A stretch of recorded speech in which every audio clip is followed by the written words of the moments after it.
Number 7 बहुत ही सरल है बेटा। क्या लिखा हुआ है?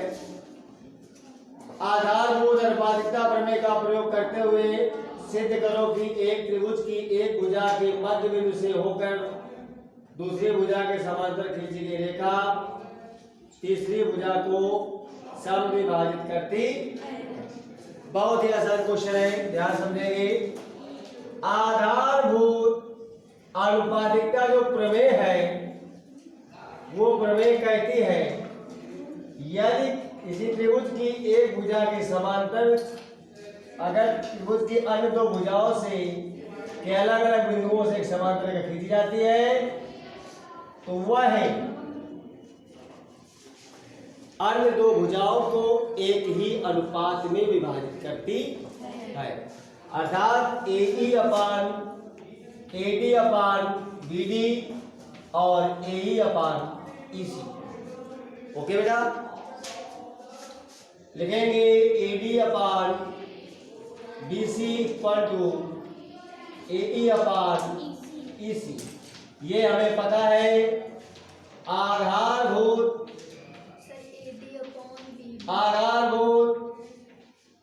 आनुपातिकता प्रमेय। आधारभूत आनुपातिकता प्रमेय से आपको ये बात मालूम हो जाती है कि जो अन्य दो भुजाएं हैं उन अन्य दो भुजाओं के अलग अलग बिंदुओं से तीसरी भुजा के समांतर एक रेखा खींची जाती है जो अन्य दो भुजाओं को एक ही अनुपात में विभाजित करती है। ऐसा आपको मालूम है, जो कि ये सामने लिखा है। परंतु हम यहाँ पर एक कल्पना कर रहे हैं कि ये E जो है DE जो है वो समांतर नहीं है, DE डैश समांतर है।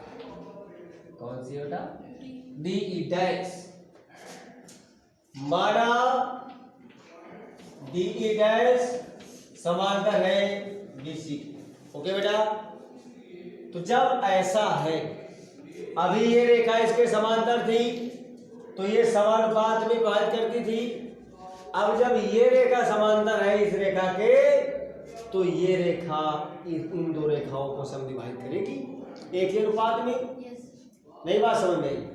अगर ये रेखा इन दो रेखाओं को एक ही अनुपात में विभाजित करती थी क्योंकि ये इसके समांतर थी, हमने माना कि ये समांतर नहीं, समांतर ये है। DE डैश रेखा BC के समांतर है, तो जब ये रेखा इसके समांतर है तो इसका मतलब है कि DE डैश AB और AC को एक ही अनुपात में विभाजित करेगी। अर्थात AD अपान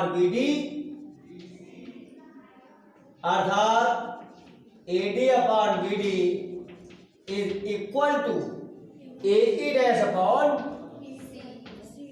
E डैश C। अब तो ये भूल जाइए, अब तो DE डैश रेखा समांतर है तो अब AE dash upon E dash C होगा। Any doubt? No doubt. समीकरण 1 व 2 की तुलना करने पर, तुलना हम क्यों कर रहे हैं? क्योंकि दोनों समीकरणों का एक पक्ष बराबर है। AD अपान BD दोनों आपस में बराबर है तो दूसरा पक्ष भी बराबर हो जाएगा। क्यों बेटा? AE upon EC equal to AE dash upon E dash. Getting बेटा? इसको हम पलट करके EC अपान AE भी लिख सकते हैं।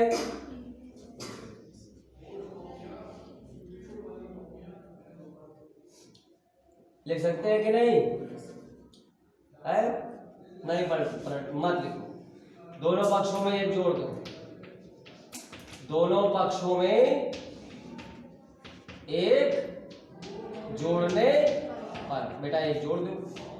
जैसे एक जोड़ेंगे हम तो AE upon EC plus 1 is equal to AE dash upon E dash C plus 1 आ जाएगा। ये एलसीएम हो जाएगा। जब ये एलसीएम हो जाएगा तो EC अपान में हो जाएगा। तो यहाँ हो जाएगा AE और यहाँ हो जाएगा EC इज इक्वल टू, यहाँ पर E डैश C हो जाएगा और यहाँ रहेगा AE dash plus E dash C। अब AE में अगर EC जोड़ो तो क्या आ जाएगा? AE में जब हम EC जोड़ेंगे तो आएगा AC और EC आपका बना है। AE डैश में E डैश C जोड़ो, क्या आएगा? AE डैश में E डैश C जोड़ दो AC। अब आप बेटा देख रहे हैं यहां से ये दोनों तो बराबर हो गए, तो यह कहते हम यहां काट के दो इनको, तो EC बराबर क्या हो गया? तो जब EC और E डैश C बराबर है तो इसका मतलब साफ है, अर्थात E डैश व E संगामी है। क्या है? संगामी है कि नहीं है? इसलिए E क्या होगा? तीसरी भुजा को। और एक बात सुन लीजिए पहले, अब ये कैसे हो गया? ये तो तुम अभी आए नहीं। आया जब DE और BC समांतर थे तो इनके बीच की ये बराबर नहीं होगी। बताइए कि कम ज्यादा हो जाएगी? बराबर होगी, समांतर रेखाओं के बीच की दूरी होगी कि नहीं? और जब EC और E डैश C बराबर है, यानी E और E डैश दोनों संगामी है, एक ही बिंदु है, तो यानी E AC का क्या होगा? मध्य बिंदु होगा। इसलिए E AC का क्या होगा? ये बात मध्य बिंदु होगा। आपकी बुक में क्लास 9 उसमें लिखा हुआ है, तो 9 का मतलब है मध्य बिंदु प्रमेय लगानी हमको यहाँ पर आधारभूत अनुपातिकता प्रमेय जो कि कक्षा 10 में है, ऐसे ही इसको सॉल्व करना है। ओके बेटा, नोट करिए। अब बेटा यहाँ पर देखेंगे, देखिए ये 8 नंबर क्वेश्चन में भी आ जाएगा, ये मेथड जो है क्वेश्चन नंबर 8 में भी आ जाएगा। ये चूंकि ये जब कोइंसाइड है मतलब संगामी है, तो इसका मतलब है कि DE समांतर BC है। हमने कहा था कि DE डैश समांतर है, कल्पना किया ना हमने, तो भाई DE डैश समांतर BC है, ये कल्पना की है मैंने। लेकिन यहाँ पर क्या हो रहा है कि DE और DE डैश E और E डैश संगामी है, यानी एक ही बिंदु है। तो इसका मतलब है कि DE ही BC के समांतर है। बात समझ गए? नहीं समझे? अब देखो इसको, देखो एक तरीका और समझ लो, ये आपने नोट कर लिया कि नहीं? वेरी गुड बेटा, इसको आप यहीं से देखना, जोड़ना नहीं है, ऐसे समझ लो। ये RS अग्रवाल का मेथड है। AE अपान EC और AE डैश अपान नहीं, इसको हटा दीजिए। देखिएगा बेटा, ये बात तो समझ गए? ठीक, क्यों? आधारभूत अनुपातिकता प्रमेय है। तो AD और BD का जो अनुपात है वो एक है, तो होगा बराबर है ना अनुपात? AD और BD का अनुपात बराबर है ना, यानी वो एक है।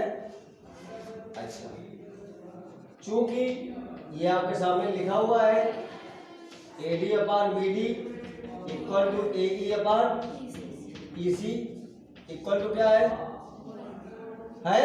एक अनुपात है, इनका सबका एक अनुपात है।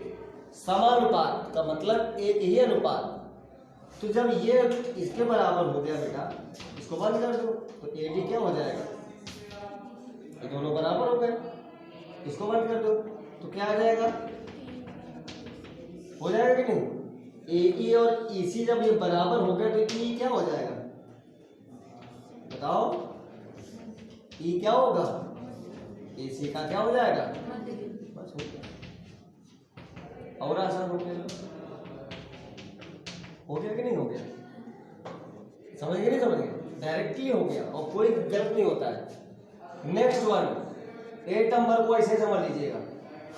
कैसे? आपको यहां मालूम है कि एडी और बीडी का अनुपात तो एक ही है? क्यों है? क्यों है?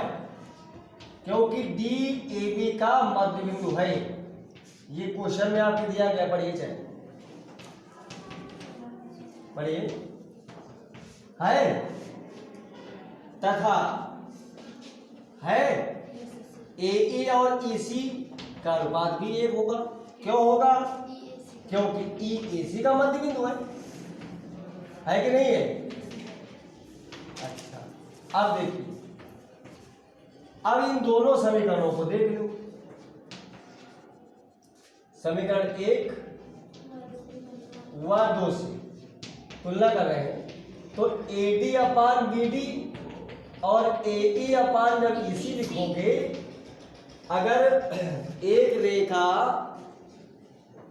दो भुजाओं को समानुपात में विभाजित कर देती है तो वह रेखा तीसरी रेखा के समांतर होती है। ये Anwar's of basic proportionality theorem, आधारभूत अनुपातिकता प्रमेय का विलोम है।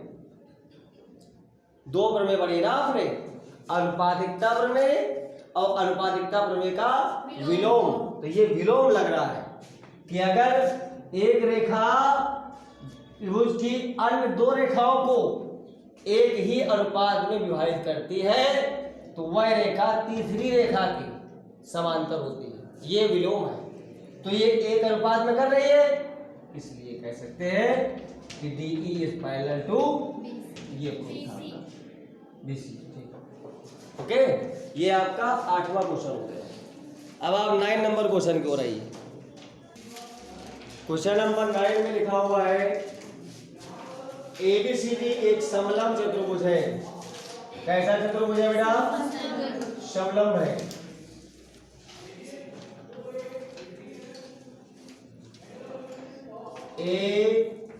ABCD। ओके बेटा, AB समांतर DC है, ये दिया गया है तथा इसके विकर्ण परस्पर O पर काटते हैं तो दिखाइए AO अपान BO बराबर बराबर, ये बेटा O है, ध्यान दें इधर, ज्ञात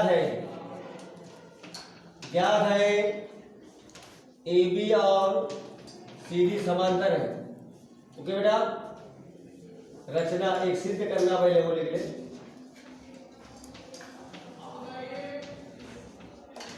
सिद्ध करना है AO अपान BO OC अपान, यही बोलो बेटा।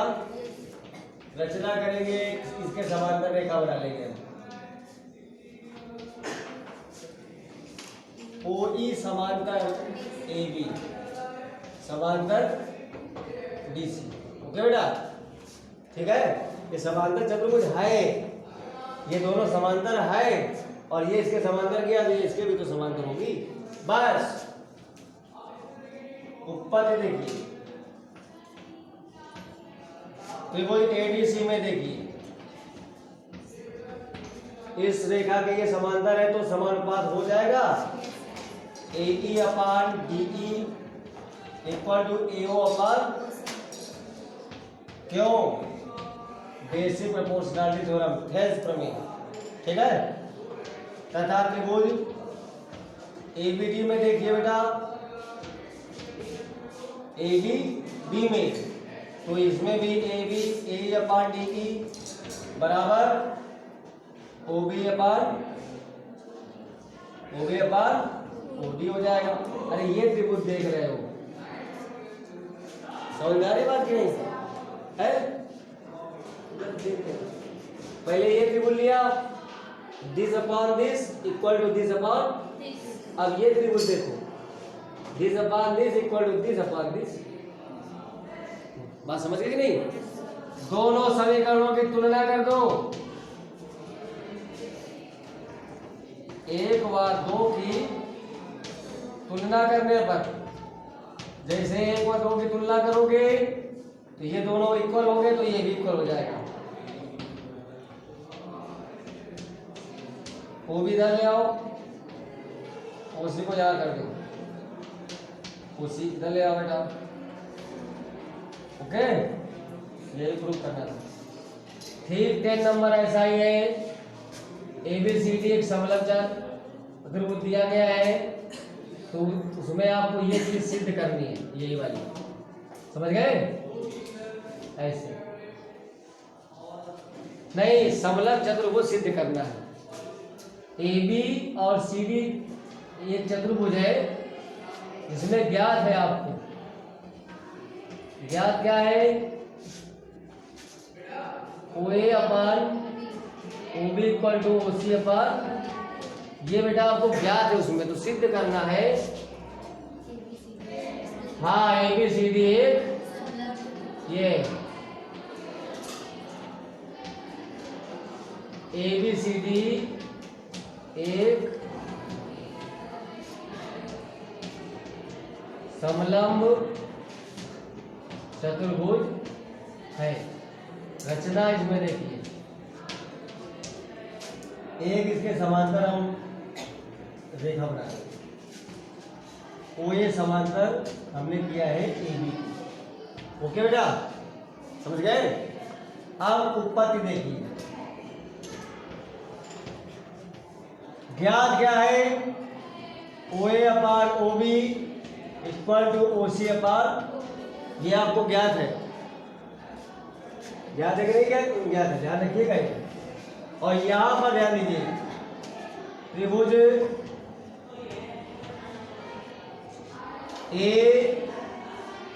ABD में, तो यहां पर बेटा क्या है? AE upon ED equal to AO upon OC। Okay बेटा, भाई चाहे इसमें ये लिखो, चाहे इसमें कह दो कि OA upon OC equal to OB upon, एक ही बात है, दोनों बातें समझ लीजिए, ठीक है?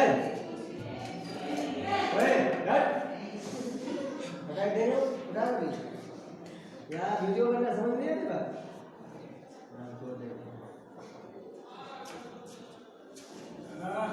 ठीक, अब यहां से जब आप कंपेयरिंग करोगे तो कहोगे समीकरण 1 व 2 की तुलना करने पर, 1 व 2 की जब तुलना करेंगे तो यहां से ये इक्वल है, तो ये दोनों इक्वल हो जाएंगे, यानी AE upon ED equal to OB upon OD equal हो गए। अब ये किस त्रिभुज में आ रहा है बेटा? इसमें नहीं समझे? अरे इसके इक्वल आ जाएगा ना, AE अपान, ठीक है, सही है, सही है, ये आ जाएगा यहाँ ना। और ABD हमने लिया था क्या? तो जब ABD लिया था तो हमको ये नहीं करना चाहिए था, क्या करना चाहिए था? ABD में OB अपान OD कर देना चाहिए। तो अब कंपेयरिंग जब करोगे तो ये इक्वल हो जाएगा, तो ये इसके इक्वल हो जाएगा, OA अपान OC के। अब देखिए, AE अपान DE और OA अपान OC का रेशियो इक्वल हो गया, और ये कब होता है? इसको कहोगे इनवर्स ऑफ BPT। अगर रेशियो इक्वल हो जाए, रेशियो अगर इक्वल हो जाता है तो रेखा समांतर हो जाती है, यानी OE समांतर क्या हो जाएगी? BC हो जाएगी। समझ गया कि नहीं समझ गया? और OE समांतर AB आपने किया था, इसलिए OE और OE दोनों में हो जाएगा, तो AB समांतर क्या हो जाएगा? BC हो जाएगा। जब ये दोनों समांतर हो गए, और चतुर्भुज है ही है, और जब समभुज भुजाओं का युग्म समांतर हो जाता है तो ऐसा चतुर्भुज कहलाता है समलंब चतुर्भुज, ठीक है? इसलिए यह अतः ABCD एक समलंब चतुर्भुज होगा। आप कर लीजिए समलंब चतुर्भुज हाँ है या होगा, ये प्रूफ करना था। ओके बेटा, थैंक यू बेटा।